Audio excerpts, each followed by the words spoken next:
The Art of War by Sun Tzu, translated by Lionel Giles. Part 5. Energy. Sun Tzu said, "The control of a large force is the same principle as the control of a few men. It is merely a question of dividing up their numbers." Fighting with a large army under your command is nowise different from fighting with a small one. It is merely a question of instituting signs and signals. To ensure that your whole host may withstand the brunt of the enemy's attack and remain unshaken, this is effected by maneuvers direct and indirect.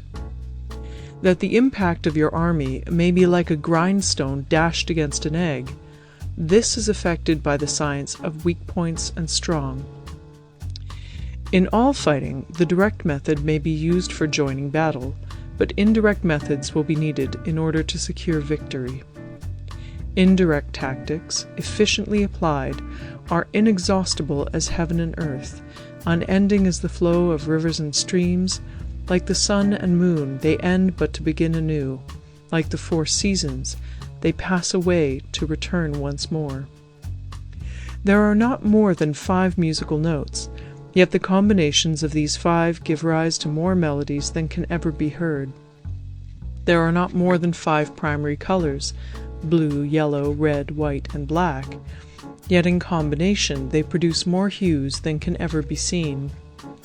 There are not more than 5 cardinal tastes, sour, acrid, salt, sweet, bitter, yet combinations of them yield more flavors than can ever be tasted. In battle, there are not more than 2 methods of attack, the direct and the indirect, yet these 2 in combination give rise to an endless series of maneuvers. The direct and the indirect lead on to each other in turn. It is like moving in a circle. You never come to an end. Who can exhaust the possibilities of their combination? The onset of troops is like the rush of a torrent which will even roll stones along in its course.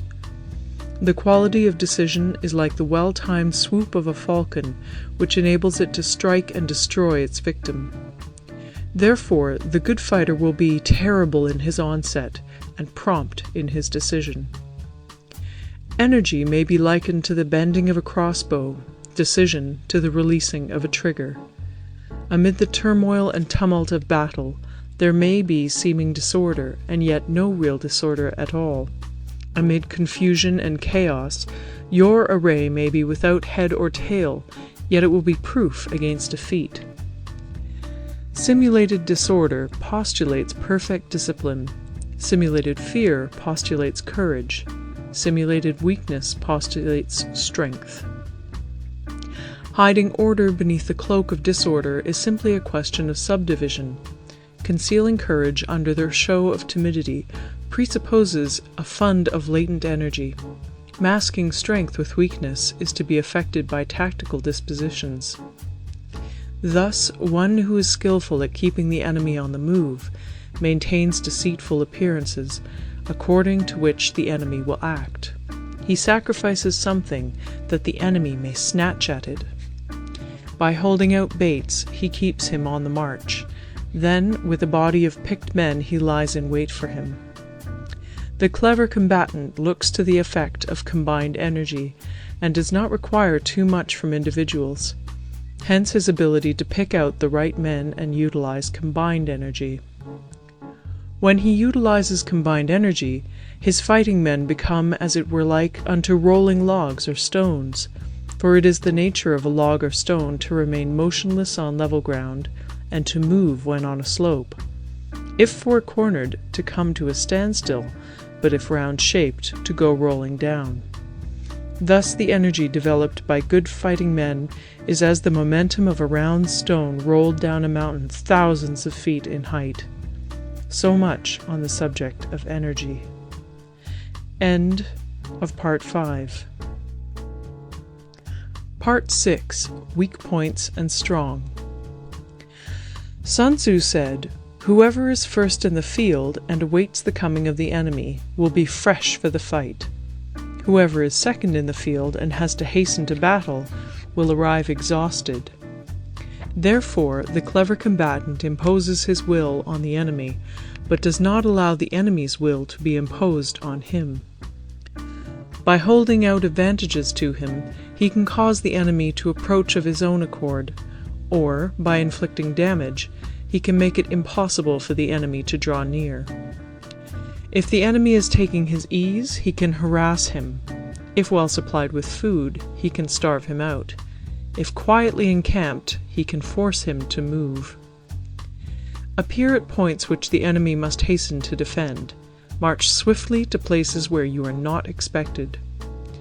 An army may march great distances without distress if it marches through country where the enemy is not. You can be sure of succeeding in your attacks if you only attack places which are undefended. You can ensure the safety of your defense if you only hold positions that cannot be attacked. Hence, that general is skillful in attack whose opponent does not know what to defend, and he is skillful in defense whose opponent does not know what to attack. O divine art of subtlety and secrecy! Through you we learn to be invisible, through you inaudible, and hence we can hold the enemy's fate in our hands. You may advance and be absolutely irresistible if you make for the enemy's weak points. You may retire and be safe from pursuit if your movements are more rapid than those of the enemy. If we wish to fight, the enemy can be forced to an engagement even though he be sheltered behind a high rampart and a deep ditch. All we need do is attack some other place that he will be obliged to relieve.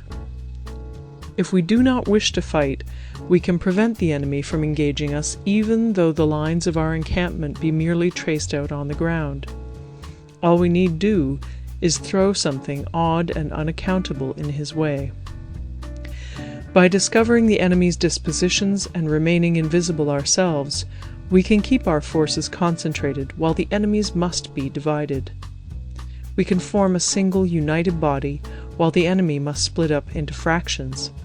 Hence there will be a whole pitted against separate parts of a whole, which means that we shall be many to the enemy's few. And if we are able thus to attack an inferior force with a superior one, our opponents will be in dire straits. The spot where we intend to fight must not be made known, for then the enemy will have to prepare against a possible attack at several different points.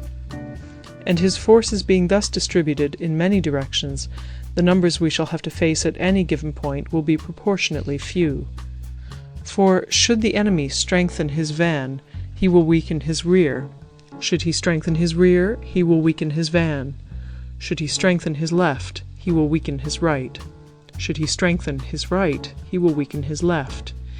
If he sends reinforcements everywhere, he will everywhere be weak. Numerical weakness comes from having to prepare against possible attacks.